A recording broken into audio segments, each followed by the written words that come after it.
Bienvenidos a En la Cima. En esta ocasión conversaremos con Jorge Familiar, quien es vicepresidente del Banco Mundial para América Latina y el Caribe. Comenzamos.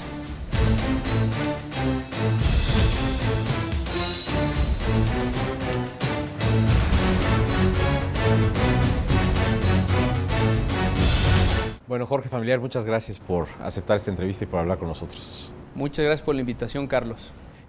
La primera pregunta que hago casi siempre es: ¿quién es el personaje que tengo enfrente? En este caso te pregunto tal cual: ¿quién es Jorge Familiar?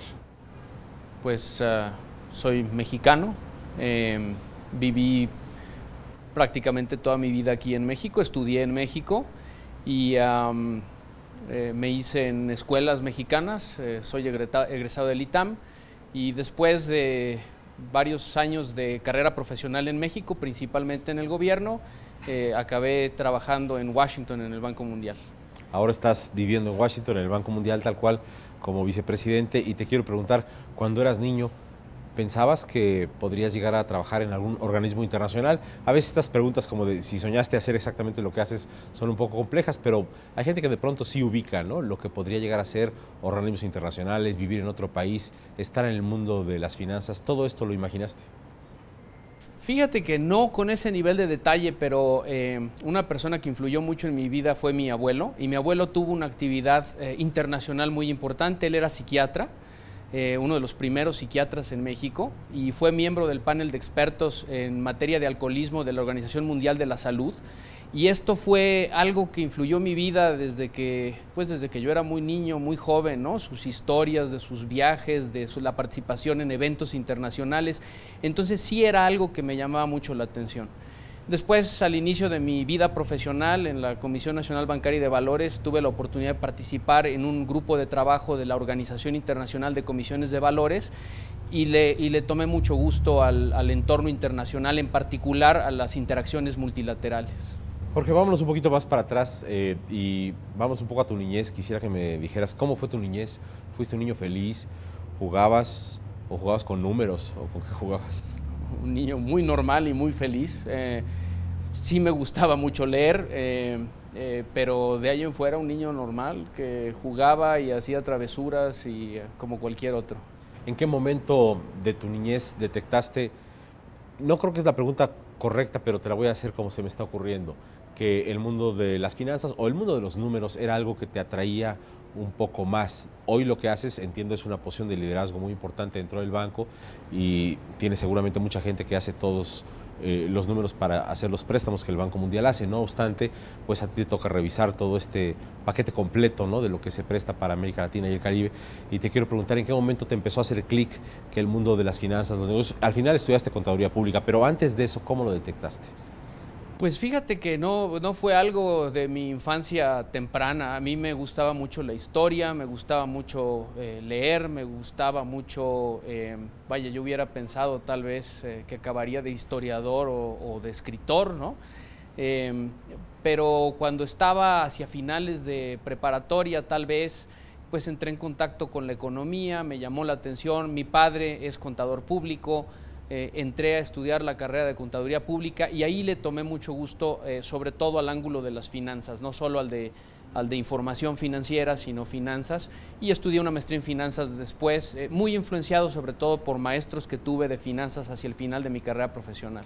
¿No es aburrida la contabilidad? Bueno, yo pienso que la contabilidad de alto nivel es un tema interesante. Hace mucho que no trabajo directamente en contabilidad. Como tal, nunca trabajé llevando contabilidades. Sí trabajé en temas relacionados con contabilidad, como principios de contabilidad. Creo que eso es algo interesante porque es fundamental para la toma de decisiones en cualquier negocio y fundamental para la toma de decisiones por los mercados financieros. Entonces, ese aspecto siempre lo encontré interesante. En mi vida profesional, pues me he retirado un poco de contabilidad e incluso de finanzas, te diría yo. ¿No te arrepentiste en esa juventud temprana de no haber estudiado historia o haber dedicado a escribir? Nunca me he arrepentido de ninguna de las decisiones que he tomado. La historia me gusta, pero creo que mi carrera profesional ha sido muy satisfactoria. Me gusta el área de finanzas, me gusta en esta época más reciente de mi vida todo lo que tiene que ver con erradicación de pobreza y desarrollo. muchas cuestiones relacionadas con el sector social. Realmente ha sido muy satisfactorio. Mencionaste a tu abuelo, es una persona que te nutrió, digamos, de alguna suerte por las características de su propia vida profesional y tal. ¿Nada más tu abuelo? No, no solo mi abuelo. Bueno, primero que nada mi madre, ¿no? Este amor por la lectura es una combinación entre mi abuelo y mi madre, que me lo inculcaron desde muy temprana edad. Y bueno, por supuesto mi padre, ¿no? Que ha sido siempre un ejemplo de dedicación, de esfuerzo, de trabajo, de tener un trato pues muy abierto y muy cercano hacia la gente, una responsabilidad social importante. Metería ahí también a mi suegro, a quien tengo la fortuna de haber conocido hace muchos años, y ver cómo él trabajó en un entorno también internacional, y lo he tomado también como modelo, gentes que han influenciado mucho mi vida. No todo el mundo nombraría a su suegro. Pues yo soy muy cercano a mi suegro, le tengo un enorme aprecio, es un gran profesional y un gran ser humano. Oye, Jorge, cuando estás en esta etapa temprana, ¿no? Estamos recordando un poco esta vida. El ITAM fue una universidad donde tú te formaste. ¿Fortaleció tus anhelos profesionales hacia el futuro? ¿Los puso en duda? ¿Le dio fortaleza intelectual? ¿Qué caracterizó la etapa universitaria? Yo al ITAM le debo muchísimo. Es una muy buena universidad, siento yo, porque no era una universidad centrada exclusivamente en contabilidad, sino que era una universidad que presentaba, que nos exponía a una amplia gama de áreas del conocimiento, ¿no? Desde filosofía hasta economía, hasta matemáticas, y creo que eso es algo que ha sido muy valioso y muy útil en mi vida profesional. Pero bueno, yo también estudié ahí. Cero deportes, prácticamente nada de vida cultural. ¿Qué dirías de eso? Bueno, esas partes hay que complementarlas en otros aspectos de la vida, ¿no? Y fuera de la universidad tal vez. Muchas veces sucede dentro de la vida profesional, ¿no? En el trabajo uno hace ciertas cosas y esas otras partes que son fundamentales para el ser humano, pues hay que complementarlas fuera, ¿no? ¿Por qué no estudiaste en el extranjero? Pues fíjate que en su momento no es algo que yo hubiera considerado, ¿no? O sea, la carrera tenía una idea fija de estudiar en México y estudiar en el ITAM, y después, al acabar la carrera, existía la posibilidad de recibirme de contador público, siguiendo mis estudios en el ITAM mismo, en una maestría en finanzas, y lo vi como algo muy interesante y práctico, y me seguí en el ITAM. Oye, tú trabajaste en la Comisión Nacional Bancaria de Valores. ¿Esto fue en la etapa muy pronta de tu desempeño profesional o no tan pronta? Muy pronta. Yo inicié mi carrera mientras todavía estudiaba, mi carrera profesional, mientras todavía estaba en el ITAM, en el último año de la carrera de contador público. Empecé en Arthur Andersen, en el área de consultoría. Que desapareció, ¿no? Que desapareció, así es, pero desapareció muchos años después. Después hice una maestría de tiempo completo, y saliendo de esa maestría entré a la comisión, en donde trabajé por más de 11 años. Y en esa etapa siempre quisiste, digamos, en la etapa profesional inicial, dedicarte al desempeño de la vida pública. Es un servidor público, ¿no? Lo que hiciste. Es curioso que lo mencionas. Cuando estaba por concluir mi maestría, yo fui de la primera generación de la maestría en finanzas en el ITAM, y nos entrevistaron con la idea un poco de promover la maestría. Y en esa entrevista yo prometí que jamás trabajaría en el gobierno. Salí de la maestría, vi una oportunidad interesante en la comisión que me iba a permitir además hacer mi tesis profesional, mi tesis de maestría, y dije, voy a entrar aquí a trabajar por 3 meses, saco esta tesis y me voy al sector privado, al sector financiero, que es lo que me interesa. Y entré a trabajar al gobierno y desarrollé una enorme pasión por el servicio público, y trabajé en la comisión por 11 años, y de ahí en adelante siempre he trabajado en instituciones públicas. ¿Nunca sentiste que traicionaste las ideas iniciales que tenías para estar en otros ámbitos profesionales? Pues yo lo he interpretado más bien como aprendizaje y como deshacerme de muchos mitos que tenía en la mente en esta etapa temprana, y pues que descubrí que no eran correctos. ¿Supervisabas bancos o qué hacías? En alguna época supervisé bancos, pero la mayor parte de mi carrera tuvo que ver con el mercado de valores. Yo entré a la Comisión Nacional de Valores a trabajar, a un área de desarrollo en su momento, era de investigación y desarrollo de regulación. Después sí trabajé un año durante la crisis cuando se fusionaron las comisiones bancaria y de valores en cuestiones bancarias, pero después regresé al área de valores y acabé como vicepresidente de supervisión bursátil. De repente he escuchado, no sé si tú coincidas o no, que gente muy joven, Jorge, pues de 20 algo años, que de pronto, bueno, pues tienen sus licenciaturas o maestrías, pues entran en estas posiciones de reguladores, ¿no? De diferentes sectores. En este caso, bueno, tú lo fuiste a etapa temprana también del sector bursátil o de valores. Y te quiero preguntar, ¿cuáles son los errores típicos que uno puede llegar a cometer en una circunstancia de esta naturaleza? Juventud, poca experiencia, capacidad regulatoria importante, errores que quizá pues cualquiera de nosotros vive. ¿Tú viviste alguno? Pues sí, uno comete errores a lo largo de su vida profesional y algunos de esos errores son lecciones muy valiosas de vida. A mí la parte que más me gustaba del trabajo de regulador era precisamente la parte de regulación y que tiene que ver con desarrollo de los mercados. Y vaya, en mis años en la comisión prácticamente no dejamos una piedra sin voltear, o sea, cambiamos toda la regulación del mercado de valores en México. Yo concluí mi carrera en la comisión con una nueva ley de sociedades de inversión y una nueva ley del mercado de valores, y en el camino, en esos procesos regulatorios, pues sí hicimos algunos experimentos que no funcionaron y tuvimos que dar marcha atrás y corregirlos, ¿no? Y uno aprende mucho de esas experiencias. ¿Te regañaron mucho en esa etapa, no? Pues bueno, creo que todos aprendimos mucho y tomamos las medidas necesarias lo más pronto posible para darle vuelta a la plana y resolverlo, ¿no? Creo que acabamos en una muy buena posición en materia de regulación.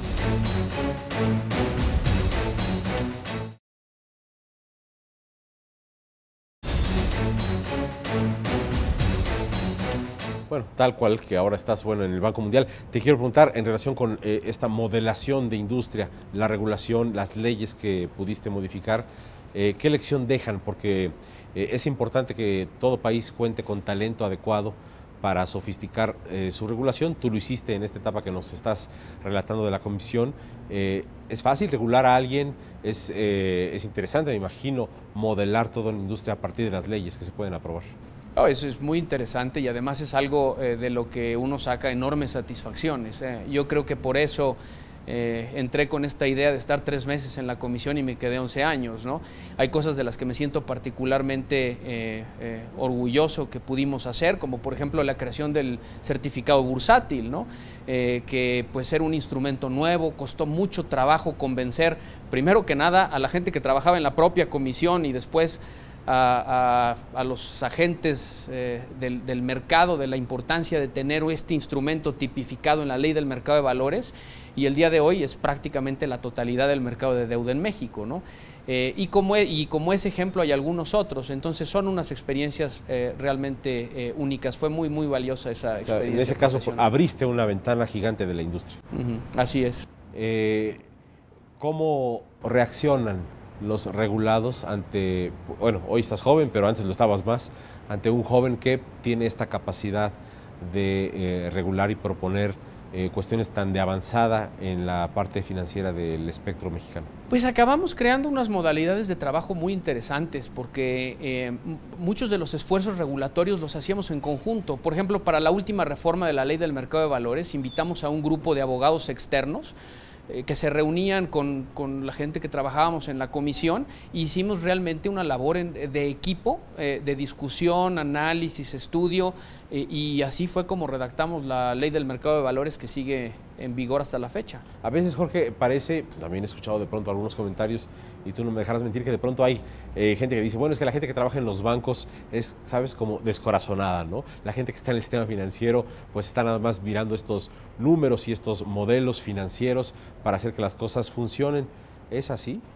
Bueno, el sistema financiero es fundamental para el desarrollo de un país. Los temas de dinero en ocasiones conllevan esas interpretaciones. Lo único que le interesa a la gente que trabaja en el sistema financiero es el dinero, pero es una parte fundamental para el desarrollo, ¿no? O sea, me estás diciendo, sí es así, pero ni modo. No, lo que estoy diciendo es que es entendible que existe esa interpretación, pero en realidad el sistema financiero juega un papel fundamental en el desarrollo de un país. ¿Qué sentiste en la crisis de 2008-2009, cuando el sistema financiero, en el que todos estamos inmersos y de alguna suerte colaboramos, pues prácticamente colapsó? Bueno, fue un momento muy complejo. Yo en ese momento estaba concluyendo un periodo como miembro del Consejo de Administración del Banco Mundial. Por 4 años estuve representando a México, España, Centroamérica y Venezuela en el Consejo del Banco, y estaba concluyendo mi periodo cuando se vino esta crisis, y me invitaron a hacerme cargo de Fonacot justamente en ese momento. Fue un momento de actividad pues muy intensa, porque por la misma situación que se estaba viviendo en los mercados internacionales, la institución estaba pasando por momentos muy difíciles y me tocó hacerle frente a esos momentos y darle la vuelta a la institución. Entonces fue un momento de mucha presión, momento complejo, pero a la vez de retos bien interesantes y de trabajo muy satisfactorio. Bueno, yo me sorprendía, y te quiero preguntar si a ti te sorprendía también cada noticia, que prácticamente cada hora o cada día, cada semana de estas semanas complejas de septiembre, octubre del año 2008, pues llegaban a nuestro conocimiento. ¿Cómo lo viviste cuando escuchabas lo de Lehman Brothers, cuando escuchabas lo de AIG, cuando escuchabas el colapso bursátil del mundo, el cierre de las líneas de crédito? Esta palabra coloquial que usamos los mexicanos, ¿no te apanicabas? Bueno, pues eran momentos de sorpresas importantes. Además veníamos de una época pues muy buena, ¿no? De mucha liquidez, de mucho crecimiento en todos los sentidos, ¿no? Crecimiento de los mercados, una buena situación económica global, y de repente vienen esta serie de oleadas y de golpes importantes que no se habían presentado con esa magnitud jamás en la historia, tal vez durante la Gran Depresión. Entonces había retos bien importantes de evitar tomar las decisiones que se tomaron en otras ocasiones en el pasado y que llevaron al mundo a estar sumido en una depresión económica por periodos de tiempo muy largos, ¿no? Entonces, la Gran Depresión le llaman, así ¿no? es. ¿La solución fue la correcta? Pues la solución es tan buena como se puede en un evento de esta magnitud. Algunas de las decisiones que se toman son más controvertidas que otras, pero es como cuando una casa se está quemando y entran los bomberos y apagan el fuego, ¿no? Es de esperarse que algunas cosas se rompan en el camino. Creo que es una situación que no fue distinta a la que vivimos nosotros en la última crisis financiera importante que tuvimos en el 95, ¿no? Fue una situación similar que me tocó vivirla desde la comisión. En ese momento estabas en la comisión bancaria. ¿Qué te representa para ti las historias de la gente cuando las líneas de crédito en México, por ejemplo, en aquella crisis, o en el mundo con la de 2008-2009, se cierran? Porque había estas historias en México, recordarás 2095, ¿no? Cuando la gente de repente le decía al banco, pues no me importa el auto, aquí tienes las llaves, le decía a los bancos, quédate con el auto, quédate con la casa, pero yo no quiero que me estés molestando a mí, a mi familia, para que te pague esta deuda. Jorge Familiar, ¿cómo vive estas circunstancias al nivel de la calle, con la gente, cuando empresas pequeñas, medianas o acreditados individuos pues tienen estas circunstancias derivadas de toda la problemática? Bueno, ese es uno de los puntos clave y a lo que yo me refería sobre la importancia del sistema financiero en las vidas de las personas, ¿no? Cuando tenemos una crisis, pues mucha gente que ha ido mejorando su situación y mejorando su forma de vida, pues cae nuevamente en una situación de pobreza, cae en una situación muy compleja. Entonces, por eso, tener un sistema financiero que funciona bien, que está bien regulado, que otorga crédito y que otorga oportunidades de inversión y de ahorro a la gente es fundamental para el desarrollo de los países. Este es uno de los temas que también nos preocupa cuando hay una desaceleración económica, ¿no? Por ejemplo, en Latinoamérica hemos estado en una situación muy buena los últimos 10 años, un crecimiento muy importante durante los últimos 10 años que ha permitido sacar a mucha gente de la pobreza. La pobreza extrema se ha reducido a más de la mitad en los últimos 10 años, y ahora que empieza a haber vientos en contra por la desaceleración de algunas de las grandes economías emergentes que estaban funcionando como motores de la economía global, pues ponen en riesgo que gente que salió de la pobreza pero está en una situación de vulnerabilidad pudiera regresar a una situación de pobreza. Entonces yo te diría que esa es una de las preocupaciones máximas y uno de los temas a los que les dedico la mayor parte de de mi tiempo en estos momentos. ¿Este trabajo se nutre nada más de cualidades técnicas para su desempeño? Pues no, como todos los trabajos, llega a cierto nivel en donde hay un componente técnico que es importante, pero también hay un componente de liderazgo, de saber negociar, de saber interactuar, tanto al interior de una organización como con los clientes de la organización. Jorge Familiar, ¿eres un hombre religioso? Soy católico, soy religioso. ¿En alguna medida eso impacta, influye en tu trabajo? Pues es parte de la formación que uno tiene, eso junto con lo que uno ha visto como ejemplo de su familia, ¿no? De sus padres, de sus abuelos, del ejemplo que uno mismo tiene que darle a sus hijos, impacta mucho la forma en la que uno vive su vida. ¿Qué aficiones tienes, Jorge? Me gusta mucho la lectura, convivo mucho con la familia, hago ejercicio todas las mañanas antes de salir a trabajar. Nos gusta mucho el cine, a toda la familia. Mis hijos son muy futboleros, entonces soy un asiduo participante en sus juegos de fútbol. ¿La vida en Washington es más divertida que la vida en México? Son unas por otras, esa es una pregunta compleja, ¿no? La vida en Washington es buena, es una ciudad muy bonita, pero uno extraña siempre mucho a la familia y a los amigos de toda la vida que están aquí. Si te ves a ti mismo hacia el pasado y con lo que hemos hablado, ¿qué te dirías cuando, digamos, si el Jorge Familiar de hoy, ¿qué edad tienes? 45. Tienes que hablar al Jorge Familiar de 20 años, de 18 años, ¿qué le dirías? Pues habría algunas cosas que tal vez hubiera hecho más rápido, ¿no? Me hubiera quitado algunos mitos tal vez más pronto si tuviera esa oportunidad, pero en términos generales creo que el proceso de aprendizaje tiene que involucrar pues errores y caminar por ciertos caminos en la vida que son indispensables para hacerte quien eres. ¿Mitos que siguen ahí? Pues seguramente hay algunos, en este momento no los considero mitos. Oye, y a un joven que hoy entra, un joven que quiere estudiar hoy pues diferentes disciplinas desde contabilidad, historia o alguna otra carrera, ¿qué le dirías en general? ¿Qué se requiere para ser exitoso en este momento? Yo creo que lo más importante es apasionarse con lo que uno hace. O sea, uno tiene que hacer algo que le gusta y tiene que apasionarse con lo que le gusta. Te decía hace unos momentos que tengo el mejor trabajo del mundo, pero yo creo que eso he pensado con cada uno de los trabajos que he tenido, ¿no? Y creo que eso es lo que te hace hacer un trabajo bien, ¿no? El que te guste y el dedicarle el cuerpo y el alma a hacerlo adecuadamente. Las personas que hoy influyen más en ti, ¿quiénes son? Mi familia directa, mi esposa Vivian, mis 3 hijos, ellos son los que más influyen. ¿Inspiran tu trabajo cotidiano? Inspiran mi vida completa. ¿Colegas del trabajo es fácil en una posición como la que tienes, como vicepresidente? ¿Hay muchas grillas o hay más cooperación? Bueno, en todas las instituciones siempre hay debate y discusión que es muy sana, pero en el Banco Mundial la concentración de cerebros es algo muy impresionante y muy valioso. Y la otra cosa que aprecio enormemente es la diversidad. Tienes gente que viene de todas partes del mundo, que tiene formaciones, educaciones, puntos de vista distintos, y esa combinación es algo verdaderamente valiosísimo. Es algo que yo valoro mucho. ¿Cómo te imaginas en el futuro, Jorge? Pues estoy empezando en este cargo. Fui secretario corporativo del banco durante los últimos 4 años y realmente estoy muy satisfecho iniciando este nuevo reto. Creo que hay mucho por hacer, creo que vienen épocas complejas para la región, vienen retos importantes. Entonces, por el momento, trabajando en esta